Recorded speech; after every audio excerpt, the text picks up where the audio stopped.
दोस्तों, जनहित भारत में आप सभी का स्वागत है। दोस्तों, क्या केजरीवाल जेल के अंदर रहते हुए भी बीजेपी के लिए गले की हड्डी बने हुए हैं? और क्या आम आदमी पार्टी के प्रमुख नेता राजकुमार आनंद अपनी पार्टी से इस्तीफा इसलिए दिए हैं क्योंकि उन्हें ईडी का समन भेजा गया था? और क्या अडानी की कंपनी के एक बेलगाम अधिकारी ने गुजरात में एक दलित परिवार के ज़मीन की अधिग्रहण के बदले जो 11 करोड़ 14 हज़ार रुपये मुआवजे के रूप में मिले थे, उस पैसे को बीजेपी के लोगों के साथ मिलकर धोखाधड़ी करके चुनावी बांड के तहत बीजेपी और शिवसेना को दिलवा दिया? और अब उस किसान के पास एक फूटी कौड़ी तक नहीं बची है।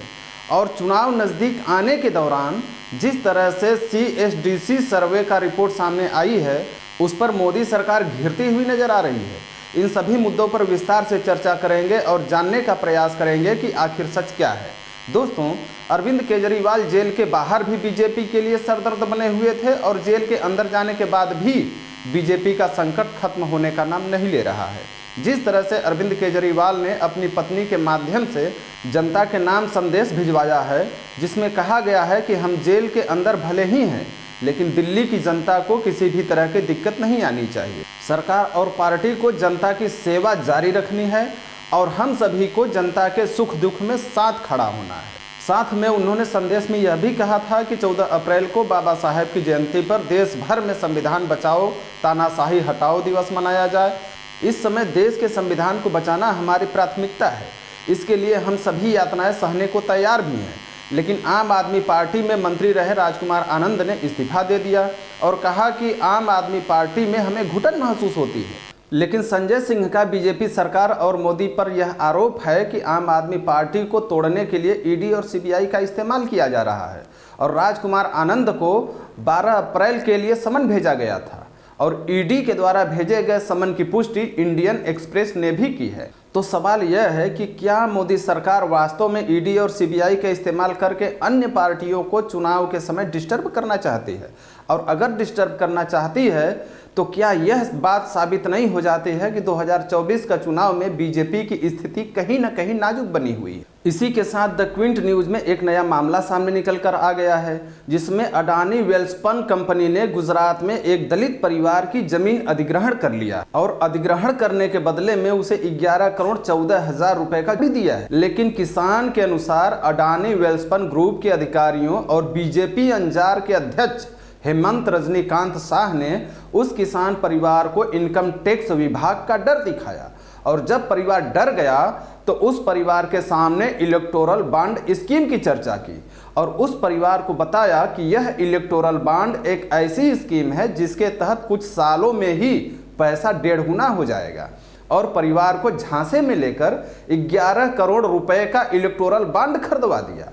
चुनाव आयोग के डाटा से पता चलता है कि उस 11 करोड़ रुपए में से 10 करोड़ रुपए बीजेपी को चुनावी चंदा के रूप में मिले और बाकी के 1 करोड़ 14 हज़ार रुपए चुनावी बांड के रूप में शिवसेना को रिलीज कर दिए गए। दोस्तों, आपके स्क्रीन पर दिख रहा होगा कि किसान ने शिकायत में कहा है कि अडानी वेल्सपन कंपनी के परिसर में गेस्ट हाउस के अंदर सावकारा और उनके बेटे हरीश के साथ 4 बैठकें की और उन्हें चुनावी बांड योजना के विषय में समझाया और उसमें पैसा निवेश करने के लिए राजी किया।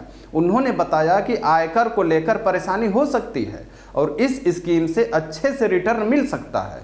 दोस्तों, किसान ने यह भी कहा कि कंपनी का senior general manager Mahendra Singh Sodha ने चुनावी बांड स्कीम के विषय में बताया और कहा कि कुछ सालों में यह पैसा 1.5 गुना हो जाएगा। किसान ने कहा कि हम अनपढ़ हैं और हम लोगों को नहीं पता कि यह योजना क्या है, लेकिन उस समय उनकी सारी बातें हमें बहुत विश्वसनीय लग रही थी। दोस्तों, इस घटना से 2 सवाल निकलकर सामने आते हैं। पहला तो यह कि अडानी ग्रुप के बेलगाम अधिकारियों के द्वारा 11 करोड़ रुपए का धोखाधड़ी, क्या यह नहीं दर्शाता है कि उनको कंपनी और कानूनी सुरक्षा उपलब्ध है तथा उनके ऊपर किसी भी प्रकार का कोई कार्रवाई नहीं हो सकती?